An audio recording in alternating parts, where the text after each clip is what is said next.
What's the hurry?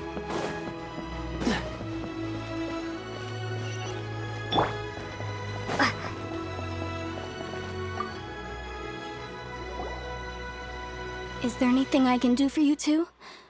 I'm afraid that Wangsheng Funeral Parlor isn't in the best state to receive guests. We've come to see Zhongli. Could you please tell him we're here? Unfortunately, Zhongli isn't here at the moment. It seems he went to Northland Bank. Doesn't the Northland Bank belong to the Fatui? Last time we saw Zhongli was before we went to the Golden House. Do you think he doesn't know about the attack on Liyue? Visiting the Fatui at a time like this could only mean more trouble. We had better go and make sure that everything is okay.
You call this cooperation between Harbingers?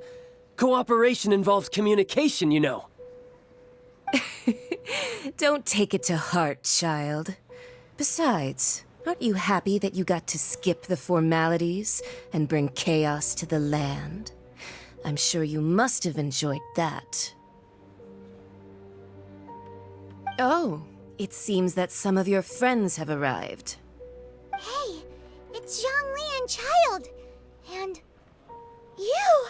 You're also one of the Harbingers? It's you two. I believe we've met once before. In the city of Bards, was it? I'm glad you still remember my name. Ah, right. I imagine that it must have been rather hard to forget watching helplessly as something precious was snatched away from your friend. Well, if it isn't you two.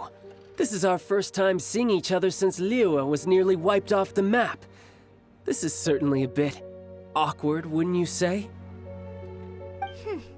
Paimon knew that we should never have trusted a Fatui Harbinger.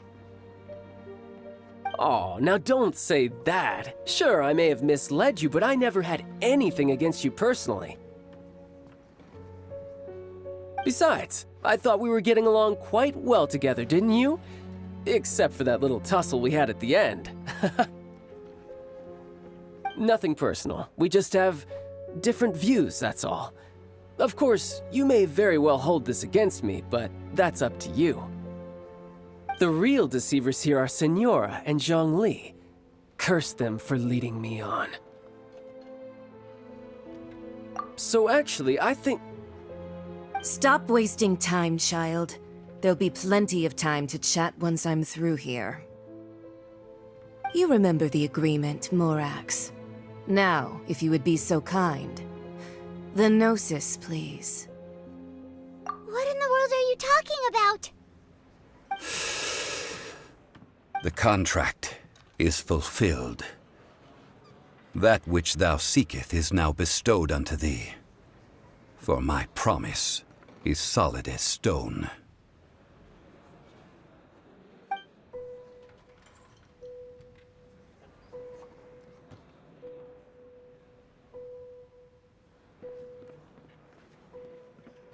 How sanctimonious. What? So you're the Lord of Chio? No, wait! That's an exciting twist and all, but why give the Gnosis to the Fatui? I do not give it for free. I give it as agreed upon in the contract, for it is a matter solely between the Tsaritsa and I.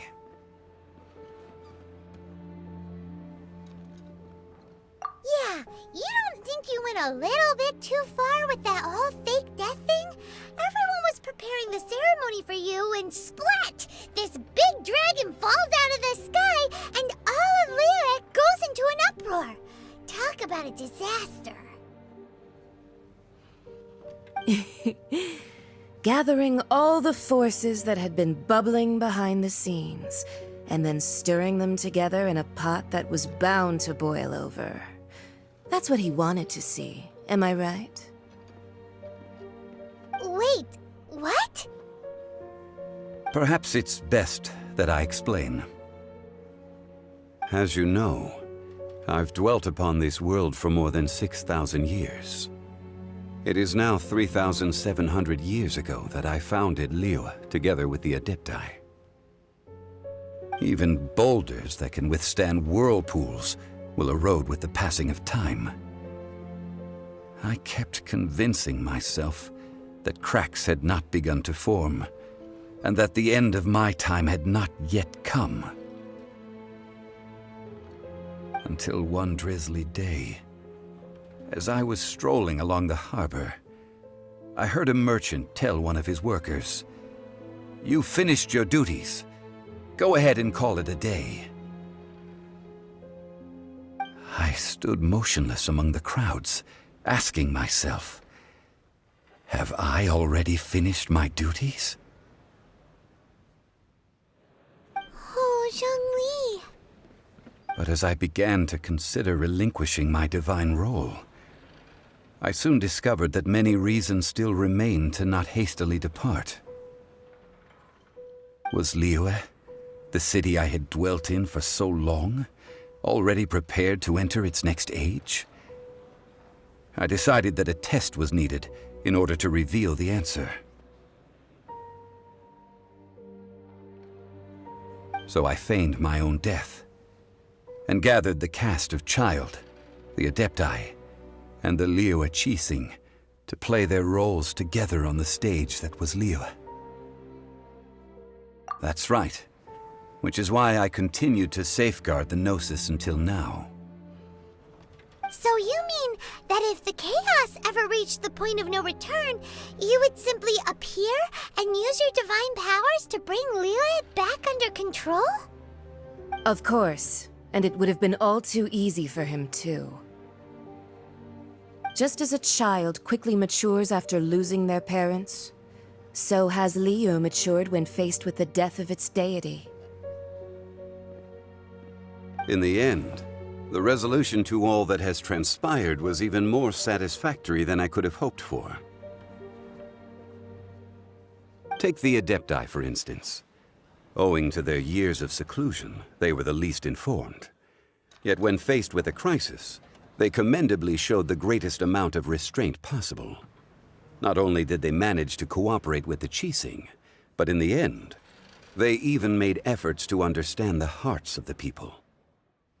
Credit is also due to Signora, the emissary dispatched by the Cryo-Archon to fulfill our contract. At my request, she kept everything she knew in strict confidence.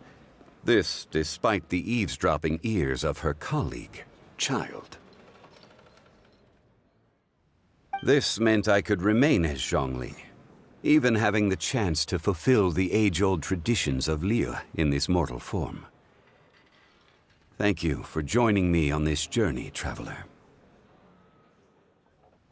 All of these things turned out as I had planned.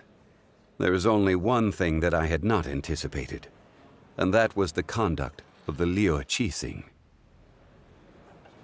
I had expected them to do no more than the Adepti, to come to the defense of Liyue. But when all was said and done, They seized the opportunity to supplant Liyue's divine protectors, and used the subsequent power vacuum left by my death to quickly gain complete control of Liyue. Huh? That doesn't sound good at all! On the contrary, I think it is excellent. I had always feared that it was too soon for them to take over from me. And it was also that which I longed for the most. As such, this is the best parting gift anyone could have given this god of old. Hey, what about me? Doesn't anyone feel the least bit of remorse for deceiving me? You've practically kept me in the dark! I think that thanks would be more appropriate. You certainly played no small part in all of this, wreaking havoc and turning the city upside down. The Lord of Geo ought to thank you for your performance, if anything. If you hadn't created the pressure of a battle between mortals, adepti, and a god, the lump of coal resting in the hands of the Geo Archon, Liyue, would never have been able to become a dazzling diamond of a city. Huh? Just whose side are you on, mocking me like that? Are you itching for a fight?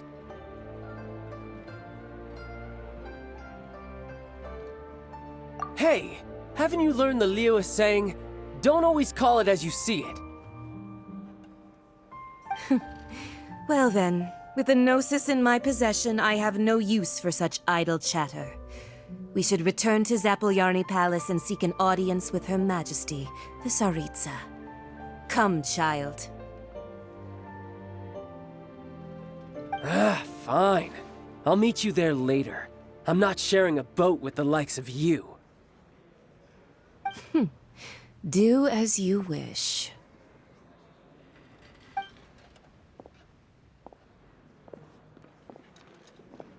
Now then, is there anything else you wish to ask me? Right! As Zhongli always told us, a good trade is a fair trade. Paimon has no idea what could be a good trade for a Gnosis. Realistically speaking, there is no such thing. Huh? However, I am the god of contracts. For thousands of years, I have made countless contracts. If the deal was of no benefit, then I certainly would not be inclined to agree to it. My agreement with the Cryo Archon will be the last of my contracts as the Geo Archon. My contract to end all contracts. As for the bargaining chip that the Tsaritsa used to balance the scales, uncover that answer for yourself in your future journeys.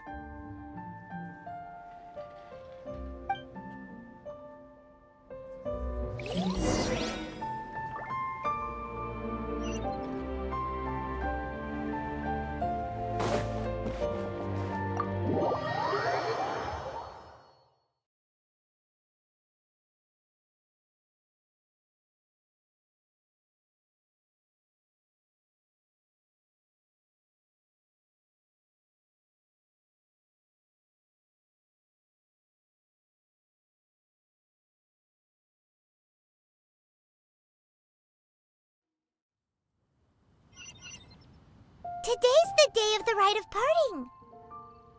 Although the star of the show is fake, we spent so much time trying to organize it. It would be a real shame not to go there now.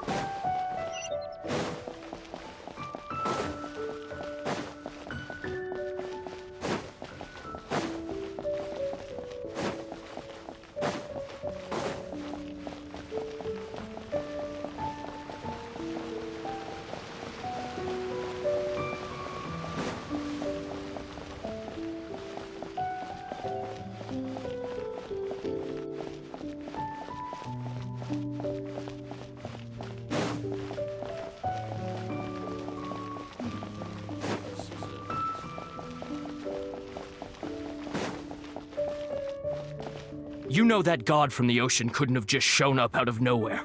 I mean, it's been 2,000 years since Rex Lapis subdued it. Yes, and to think that this happened right on the heels of the incident with Rex Lapis, too. Say, do you think the person who assassinated our lord and released that evil god might have been one and the same? Now that you mention it, that's very possible. Yes, it's very possible indeed. I mean, it all fits together. That person must have colluded with the evil god to harm Rex Lapis. Oh, that wicked, black-hearted scoundrel. Still, what sort of supernatural prowess must this person possess to be able to do such things? I have never heard of such a person in all my years. Ah, forget it. Guessing's no use to us. Look, the Millilith over there looks like he's about to make an announcement. Let's hear what the Ministry of Civil Affairs has to say first.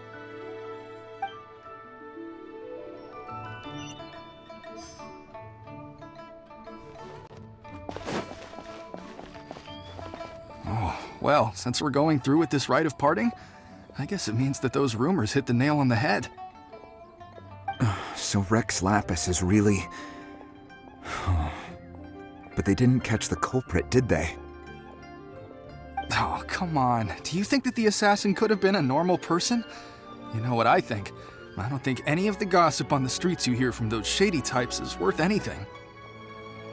There's only one real possibility in my mind. I've heard that the assassin was that Fatui fellow. Youngish, pretty high in rank. I think they called him Child. The Fatui? They certainly are very suspicious. Who knows what those greedy, crooked folks... Shh! Lower your voice. If the Fatui catch you in their sights, Rex Lapis won't be around to protect you this time.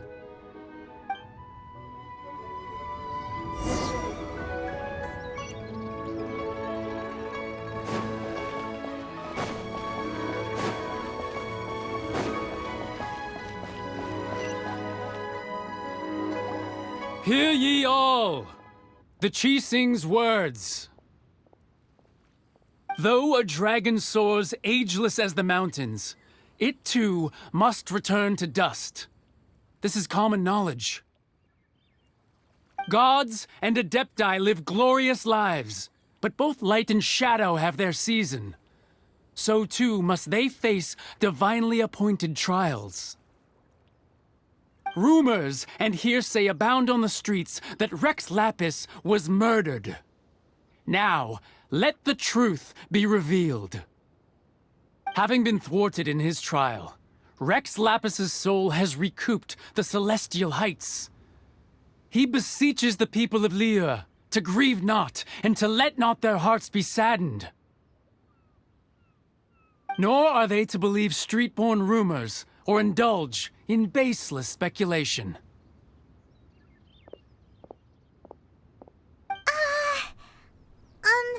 Paimon needs a translation on what the Chising's announcement said. So that's how they're spinning it. Something feels off. Why would they suddenly give up looking for the murderer? Not to mention how this excuse sounds like something they just made up on the spot. Could the Chising already have known that Rex Lapis wasn't dead? But Zhongli said that neither they nor the Adepti knew anything.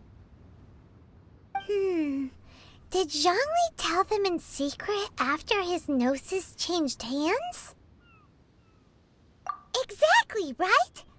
Ooh, seems like the rite of parting has been going on for a while now. Let's go have a look.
the Lord.